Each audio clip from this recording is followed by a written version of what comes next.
Hello and welcome to the EB Hood channel. It's been a little while, actually quite a while. This is going to be kind of a default intro to some of my videos for a while. I've been a little busy with not only finishing the third book, but a lot of things have been coming up personally. And one of the things I want to talk about is my sister-in-law, Wendy Hood. She's gotten sick recently. She got cancer.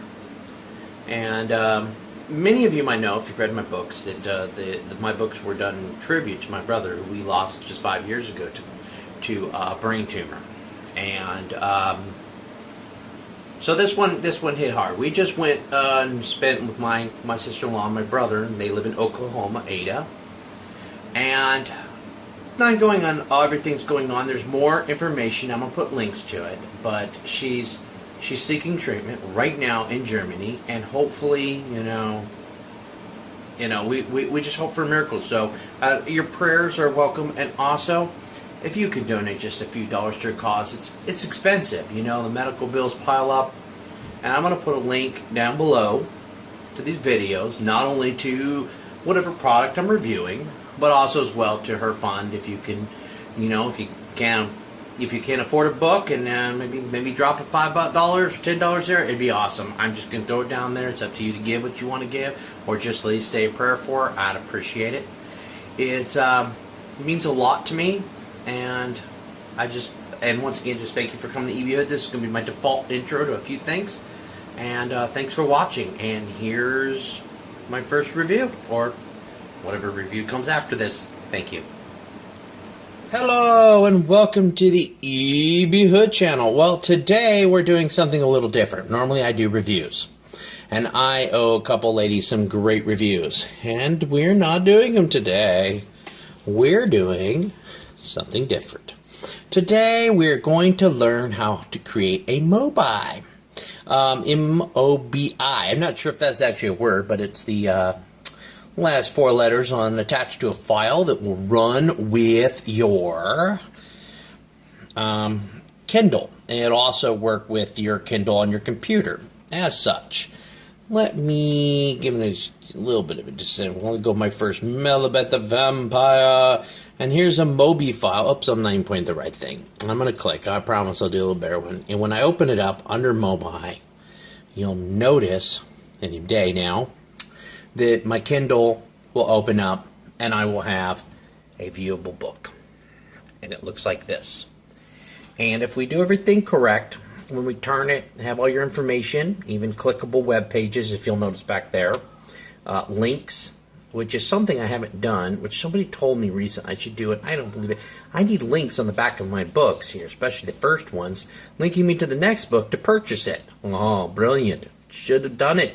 Not on both of them, but you can see here's my little, alright, boom, of chapters. And these chapter links work. Kind of important to make work properly, so that, your chapters, so it looks, good.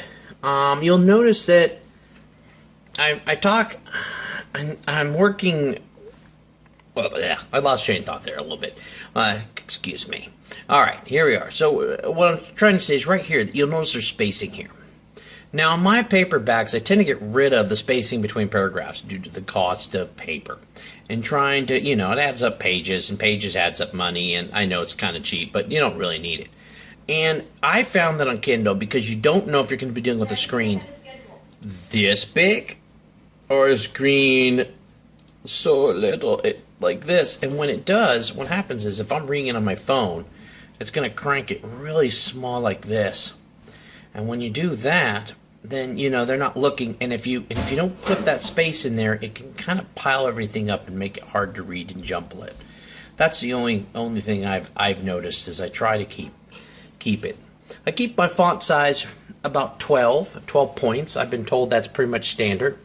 I actually had one lady complain about my book that my font size was too small to read. Of course, that was hilarious to me, because she actually complained that she doesn't know how to work her Kindle, because everybody knows there's a font adjustment inside Kindle. Oh well. Give me. Boy, hard to make people. I guess I should have had a little intro in my book saying how to use their own device. Anyways, funny. But now, we're going to learn how to do this. So the first thing we're going to do is This is the part. Then now I found this file on Amazon. So let me get to where that file is real quick. Let me see. This is a camera thing. What I've done is I've created a little file under my C drive called Mobi. Now under Mobi, let me get rid of that real quick because we're going to recreate that so you can see it done. Alright. You'll see a file called kindleegn.exe. Now, this file right here is not a big deal, but this file program, it's what you want to call it, executable. It is free off Amazon, but it is what they give you to create Mobis, which is pretty funny. They give you the least amount of effort humanly possible. This is a DOS-based program, so they're going to make something very easy a little complicated, and it will only convert HTML files. So now I'm going to show you, assuming your book's in Word. If it's in something else, I may not know how to get it into an HTML. If it's in PDF or something like that, I create my PDFs off my Word file. So let's take a look at that. For example, what I'm going to do is I'm going to go to my first book, and we'll go to my ebook version of it. And I keep different files created for different sections. And the reason I do this is when I finalize something and I want to get it done, I not only have a different ISBN number in an ebook, I also have the chapters different in the table of contents, because you'll notice that I got rid of all the ... and I got rid of the page numbers. And the reason being is both of those are quite annoying because the page numbers will not change in your Mobi. So, depending on the device, depending on how many pages, if I'm reading on my phone, it might have 4,000 pages. And not only that, the ... makes it so it's just terrible looking. Just get rid of the page numbers in the top when you make your contents, your table of contents. That's the first advice I have for that. Okay, so we've got this down. You'll notice that at my beginning title, I shrink that down. Don't have any huge print. On my original book, I always like this really large, 24 print here, or 48 print, so it's really big on the first page. If you do that, it'll get cut up and everything. It looks silly. So everything needs to stay at the same print size. I just pretty much click Control-Alt, change everything to font size 12. Alright, so now what we're going to do is we're going to go up and we're going to go File, Save As. Now, the first thing I'm going to tell you is we're going to save it as an HTML file. And you'll notice down here on this list, this HTML is right here. I always use web page, okay? Not web page filter, just HTML. Here you go, click on it. Ta-da! Now, the next thing I'm going to do is I'm going to change this to a really easy name. And you'll see why in a bit. It's DOS, so we don't want, I like easy. I don't want any spaces. I don't want anything capitalized. I just want M-E-L. I'm going to call it the mail file. Short, easy, sweet. Then I'm going to go to C drive where I created my Mobi file folder, and the reason you'll see why I did this at root drive. A lot of computers will ask you, do you want on C? I do this on the root drive because you'll see why too. When you're writing DOS code, it's a lot easier to keep it close to the root. So here it is, mail. We're in the Mobi folder, and I'm getting a low battery, so I'm going to have to cut this film here in a second. I'm going to change up my battery, and we're going to save it, and we're going to just hit save. And then it'll open up and it'll look all weird and different. Oh, look at this. It's completely different looking. And now it's in HTML. Now I'm going to kill this and I'm going to go back to my C drive and I'm going to go back to my Mobi file. And you'll notice the mail. And then you'll also notice it created mail files. These things are attached together. Do not move directories once you create them. So with that, I'm going to make a little pause here because I got to get a new battery. Alrighty, plugged in my battery. We're back. Alright, not that you noticed I was missing. Alright, here we are. Now we're back, and now we're going to actually create our mobile. Hopefully I do it the first time, not look silly. All right, go to your start button, and under right under that prompt, type CMD. This is going to open up a good old-fashioned DOS-looking screen, and you're going to see the current user, Melibeth, and I'm going to type in CD, and I think it's ...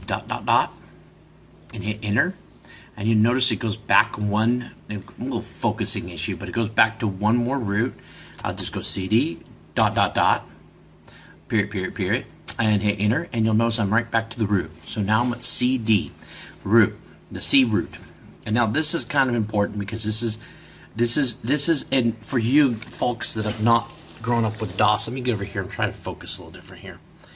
I'm going to show you right next to the screen here. I'm putting these two.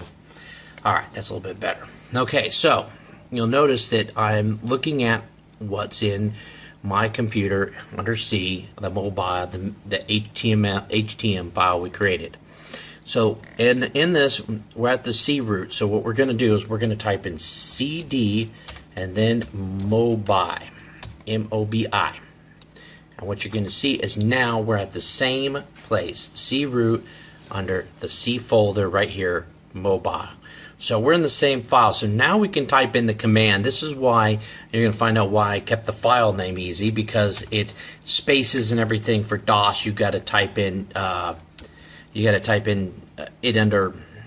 It's just more typing and more. And DOS is very picky. It has to be exactly right. So this file, the file is the executable file in this is Kendall Gin. So I have to write in Kendall, and I'm balancing and trying to type. And this is I'm actually much better typer than this, but I'm trying to balance the camera and type. I didn't really set up well for this, so I apologize for the shaky camera / poor typing here. Let me try to reposition myself a little better here. I'm trying to put it in a focus spot. Not doing a good job. So this is how you do it, but I'm not doing a good job recording. So just you gotta. My wife's over here laughing at me. I need a tripod. I need one. Go get it. I need a tripod. You're making me crazy. I'm making my wife crazy. That's my life. I used to switch to a tripod. Heck with no tripod. We don't need no tripod. I'm just gonna go ahead. I went ahead and just typed it in. And since I wasn't even typing it in right. So here's the thing. Now you have it. You type in Kendall Gin space your file melhtm.htm. Write it exactly as it's saved. And I have my computer showing the extensions, and yours probably will not. I'll show you at the end of the video how to change that, just in case that confuses you. But if you can remember htm.htm, it'll help you. Hit enter. And then you'll see it just do a bunch of codes. Oh, it's doing craziness. And then it's done in a matter of seconds. And it just keeps going and going and going. And boom, when it gets done, you'll look over and guess where it created? A Mobi. Now at this point, I can rename this anything I want. But when you notice, when I double click it, over this part of my computer, ta-da, it opens up my Kindle. Except I got an error. The error was based on the fact that my Kindle already has this in its content. That's really not a big deal. So it goes back to opening up the one that already exists. I tried to create a file that already existed. But that's not a big deal because I name them all .me.l. But if I rename this to something else, it would open up, because once it opens up in your Kindle, it actually saves it somewhere else. It's kind of how Kindle works. But as you can see, .mel. Now, if you send this Mobi to somebody else, they can upload this to their device, and it works on all that. They can actually even email it to their Amazon account, and it's really easy to get that information if you don't know it. And you mail it to it, and then it'll pop up as if they purchased it on all their devices. It works. Since this program, the Kindle Gin executable program, is actually by Amazon, it works pretty flawless with Amazon. So anyways, that's pretty much how to create it. If you have any questions, you know my email address. If you don't, it's melbeththevampire@gmail.com. And you can find me on Facebook. And anyways, I hope you're all having a great day, and don't forget that Melabeth Purification Through Fire is coming out August 15th, and I'm hoping you all buy a copy or two, or three, whatever. And okay, have a nice evening or morning or whatever it is when you're watching this. Bye.